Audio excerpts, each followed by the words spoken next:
آپ نے خود اے بلو شروع کی 2003 میں. آبویسلی آپ کا ایک میکینیکل انجینئرنگ میں ایک ہے آپ کا بیک گراؤنڈ ہے, آپ نے فرسٹ ڈگری بھی اس میں کی, ماسٹرز بھی کیا, پھر یو ایس میں کام بھی کیا, سعودی عربیہ میں بھی آپ نے کام کیا. 2003 میں آپ نے اے بلو کو یہاں پر فاؤنڈ کیا پاکستان میں. تو اگر خاقان عباسی صاحب کا جو سارا اثاثہ تھا, all those multi-million dollars, if they had just vanished into thin air, so how did you finance Air Blue? جی بڑا اچھا سوال ہے, اور میں ECL میں بھی تھا. ECL میں بھی تھا, اور میں ہمیشہ آپ کے رشتے دار کا بڑا ممنون رہوں گا. ہمیشہ بیان بھی کرتا ہوں. وہ کون؟ فیصل صالح حیات صاحب. اچھا, وہ کیسے؟ وہ انٹیریئر منسٹر تھے. اچھا. اور آپ یقین کریں کہ وہ عابدہ حسین کے رشتے دار ہیں, اور اس مناسبت سے ہماری تھی. ہاں جی, ان کے تو سیاسی مخالف بھی ہیں, سیاسی مخالف, انہوں نے دادکیاں بچوں نے نا. جی. تو وہ آپ یقین کریں کہ ہم کلیگ بھی تھے پارلیمنٹ میں.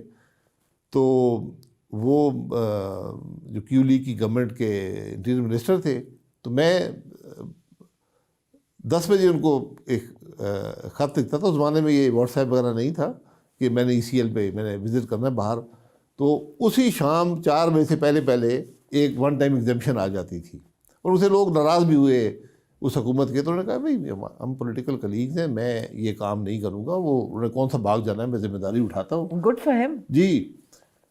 تو اس کی اس زمانے میں الیکشن ہمیں ہروا دیا گیا 2002 والا. مجھے بڑا دباؤ تھا, آپ کاف لیگ میں آ جائیں, آپ ہماری بات سن لیں. میں نے کہا جی میں ٹھیک ہے. مجھے میرے کہا گیا کہ آپ الیکشن ہار جائیں گے. میں کہ ٹھیک ہے, میں 4-5 جیت چکا ہوں, ایک ہار جاؤں گا, کوئی ایسی بات نہیں ہے. تو اس کے بعد پھر وہ یہ 9/11 وغیرہ ہو چکا تھا, تو الیکشن ہار گئی. میں نے کہا کچھ نئی چیز کرنی چاہیے. تو سب سے پہلے تو میں اور احسن اقبال صاحب, ہم نے نئی پرائیویٹ یونیورسٹی میں پڑھانا شروع کر دیا. کچھ تو کریں. آپ کی ان کے ساتھ بڑی پرانی دوستی ہے نا؟ جی میری ان سے, وہ بھی انجینئر ہیں, میں بھی الیکٹریکل انجینئر ہوں. تو ویسے بھی ہماری سوچ ہمیشہ ایک جیسی رہی ہے. تو انہوں نے کہا کہ پڑھاتے ہیں, ہم نے پڑھانا. تو 3-4 یونیورسٹیوں میں ہم لیکچر دیا کر ایک کورس کیا کرتے تھے. تو پھر میں نے کہا کاروبار دیکھتے ہیں. تو ایویشن کا مجھے بچپن سے ہی شوق ہے. میں 17 سال کی عمر میں نے پائلٹ لائسنس لیا تھا. اور اس کے بعد ہر قسم کا جہاز بھی اڑایا ہے, انسٹرکٹر بھی رہا ہوں, ایروبیٹکس بھی کی ہے. اے بلو کو فائنانس کیسے کیا؟ جی میرے دوست تھے کچھ جو امریکہ میں رہ گئے تھے, میں نے ان سے رابطہ کیا. تو بہت کم قیمت میں, ایئر لائن میں بہت زیادہ پیسہ چاہیے ہوتا تھا, تو اس کو میں نے بہت, کیونکہ 9/11 ہوا تھا تو جہاز اویلیبل تھے, حالات ایسے تھے, تو اس کو ہم نے لیوریج کیا. تو بہت کم پیسے پہ ایئر لائن ہم نے اس کو ڈیولپ کیا کانسیپٹ کو. اس کے بعد وہ جو تھے شوکت عزیز صاحب سے وہ ملے, تو انہوں نے کہا کہ ہم انویسٹ کریں گے پاکستان میں. وہ امریکہ میں رہتے ہیں, لیکن ہم انویسٹ کریں گے اگر یہ آدمی اس کو چلائے گا اور بنائے گا. تو انہوں نے پھر جناب مشرف سے بات کی, بھئی یہ, کیونکہ ہم تو ان کے سیاسی مخالف بھی تھے, 2 سال جیل بھی ہمیں رکھا تھا, بلیک شیپ تھے نا, بلیک شیپ بھی تھے.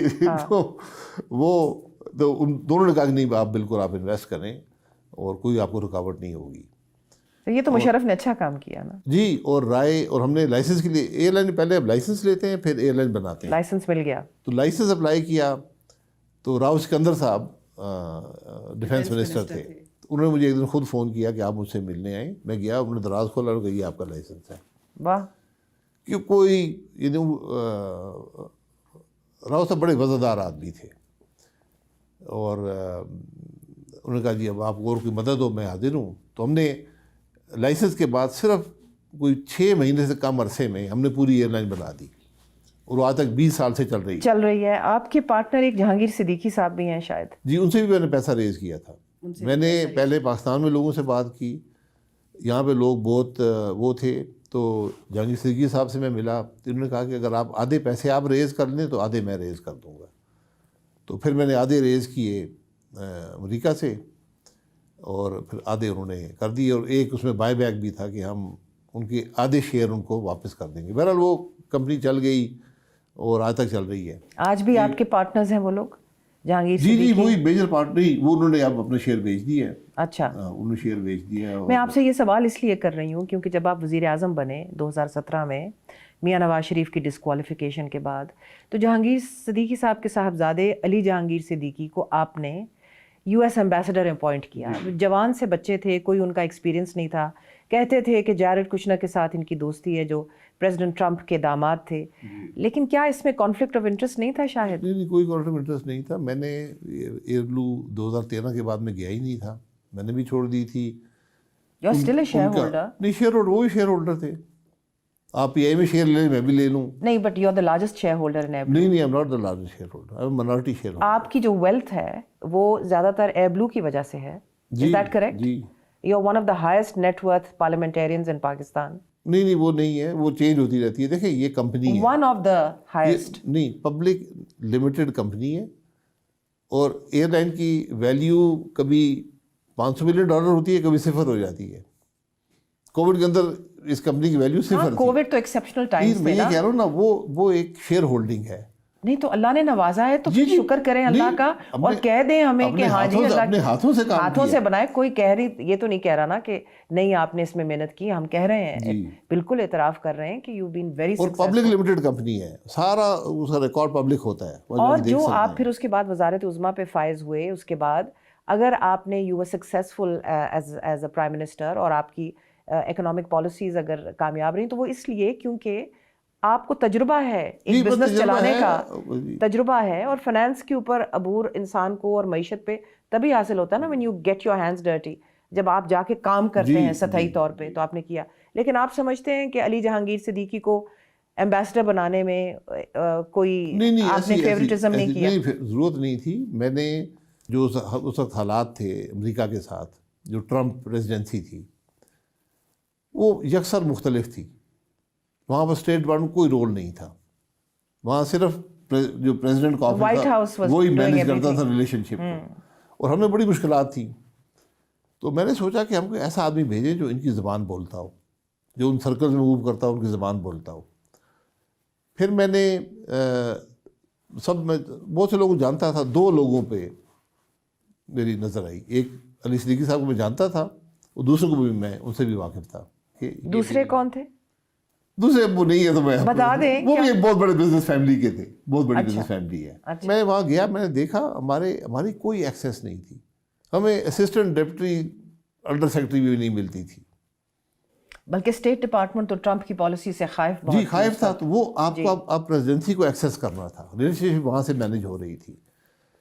تو انہوں نے کہا کہ میں ایکسیپٹ دیٹ. آپ نے یہ بڑی طویل اس کی ایکسپلینیشن دی ہے. نہیں, میں بتاتا ہوں. انہوں نے کہا کہ میں دیکھیں میں کاروبار علی کر رہا ہوں. جہانگیر صدیقی اس کے بعد غائب ہی ہو گئے, کہاں چلے گئے؟ اتنی ان کی ایکسیس تھی, یو ایس میں ایمبیسڈر ہیں ہمارے, میں آپ کو بتا کہاں چلے گئے؟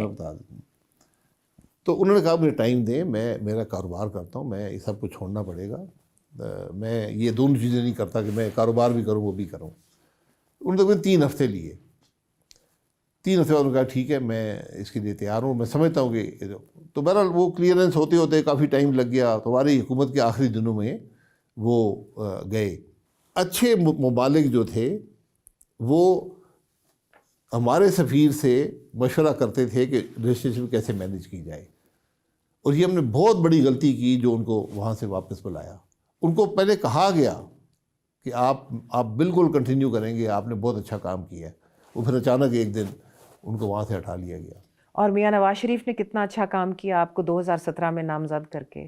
اس وقت انہوں نے اپنے بھائی کو تو نامزد نہیں کیا, خیر وہ تو اس وقت ایم پی اے تھے, ایم این اے تو تھے نہیں میاں شہباز شریف اس زمانے میں, اور ایم این اے کو بننا تھا. لیکن پھر بھی میاں نواز شریف نے آپ کے اوپر ایک کانفیڈنس دکھاتے ہوئے یہ فیصلہ. نہیں, بالکل ان کی مہربانی ہے. 184 ایم این اے تھے, کسی کو بنا سکتے تھے. لیکن میں نے بھی پوری زندگی, یہ اس کے گواہ میاں صاحب ہی ہیں, نہ کبھی کوئی عہدہ مانگا ہے پارٹی کا ہو یا حکومت کا ہو, بلکہ میں نے ہمیشہ اوائڈ ہی کیا ہے, اور نہ ہی میں نے کبھی کوئی اور چیز مانگی ہے. تو اس لیے وہ ایک ریلیشن شپ جو تھی وہ پیورلی ٹرسٹ بیس تھی. تو ان پہ اعتماد کیا, اور میں ہمیشہ ان کا اس بات پہ ممنون رہوں گا, اور بات بھی ایسی ہے. لیکن انہوں نے ایک اعتماد کیا, میں نے اس اعتماد کو ٹھیس نہیں پہنچائی. لیکن ان کی کچھ تنقید تھی اس زمانے میں, میں محسوس کیا کہ اسحاق ڈار صاحب فائنانس منسٹر تھے میاں صاحب کے زمانے میں, میاں صاحب وزیر اعظم تھے اس زمانے میں. ان بٹوین دا بجٹس کے علاوہ کچھ ان کو ڈیمانڈز آتی تھیں for defence expenditures to the finance ministry to the prime minister, لیکن انہوں نے اس چیز کو ریزسٹ کیا، اور ڈار صاحب نے بقول ڈار صاحب کے ہی کئی مرتبہ کہا کہ جی یہ بجٹ میں ہے نہیں، بجٹڈ نہیں ہے، تو ہم یہ ایکسپینڈیچر کیسے برداشت کر سکتے ہیں، where under so much stress. وہ چیزیں انہوں نے ریزسٹ کی، میاں صاحب نے بھی کی، فائنانس منسٹر نے بھی کی، اس کی انہوں نے قیمت بھی ادا کی. جب آپ لوگ وزارت عظمیٰ میں تھے اور آپ کے دوست اور کولیگ مفتاح اسماعیل اس وقت وزیر خزانہ تھے، تو کرٹیسزم یہ بھی بنتا تھا کہ آپ لوگوں نے وہ ساری سینکشنز کر دیں اور ان کو وہ پیسے دے دیے جو کہ وہ آؤٹ آف دا بجٹس کہہ رہے تھے کہ ہمیں دیں. نہیں، یہ بات درست نہیں ہے. پیسے اتنے ہی ہوتے ہیں جو آپ دے سکتے ہیں. یہ بڑی فیلیسی ہے کہ جی وہ زیادہ، بالکل ریکوائرمنٹ بہت زیادہ ہوتی ہے. آپ کو اس کو بیلنس کریٹ کرنا پڑتا ہے. میرے وسائل کیا ہیں، میرے خرچات کیا ہیں، اس کے اندر رہنا پڑتا ہے. اور جو ریلیشن شپ ہوتی ہے فورسز کو مینیج کرنا پڑتا ہے. لیکن آپ کی اور مفتاح کی جو 2017 سے پہلے میاں نواز شریف کے ساتھ جو تعلق واسطہ تھا، جو ریلیشن شپ تھی، وہ مجھے محسوس ہوتا ہے، correct me if I am wrong, کہ اس دور میں جب آپ وزیر اعظم رہے ہیں اس میں وہ فریکچر ہوئی ہے. نہیں، قطن کوئی ایسی بات اس وقت نہیں ہوئی فریکچر. نہیں، کوئی فریکچر نہیں ہے اس کے اندر. ہم نے اکانومی کو اچھی طرح مینیج کیا. جی، اور نہیں، آپ لوگوں نے نام کمایا، اس کو صحیح سمت پہ ڈال دیا.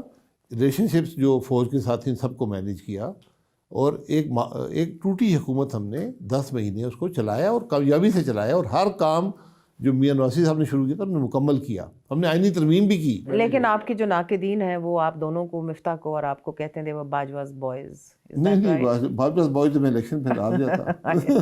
وہ یہ بڑا آسان ہوتا ہے باجواز بوائز. انہوں نے، باجوہ صاحب نے میری عزت کی، میں نے ان کی عزت کی.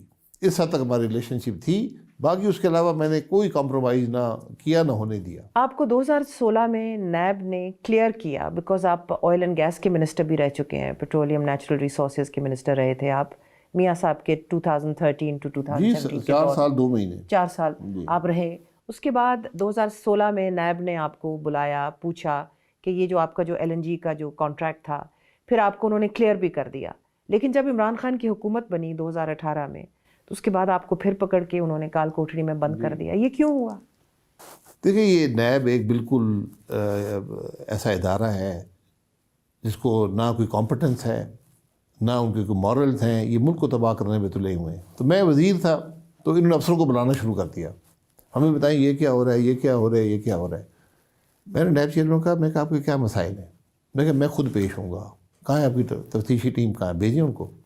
میں کہا آپ افسروں کی میں کہا میری ذمہ داری ہے، میں اس کو مینیج کر رہا ہوں. نہیں، وی نو آل دیٹ. تو میں پیش ہوا. میں نے کہا جی یہ سارے معاملات ہیں، آپ کوئی مشکل ہے تو بتا دیں. آپ نے اپنا کیس خود بیان کیا، آپ نے ان کو بیٹھ کے ساری بریفنگ خود دی. میں نے آپ کو جس بات کا پتہ نہیں ہے کیوں آپ ان کاموں میں پڑتے ہیں یہ.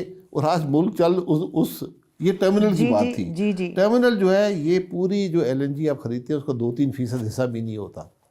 باقی تو جو LNG کی ویلیو پہ ہوتا ہے نا، جو امپورٹ ہوتی ہے. نہیں، BBC نے بھی کہا اور باقی انڈیپینڈنٹ میڈیا نے بھی کہا کہ it was one of the cheapest regasification projects in the world. It is number 1 in the world. Cheapest and the highest utilization in the world. ابھی 8 سال ہو گئے، بہترین چل رہا ہے.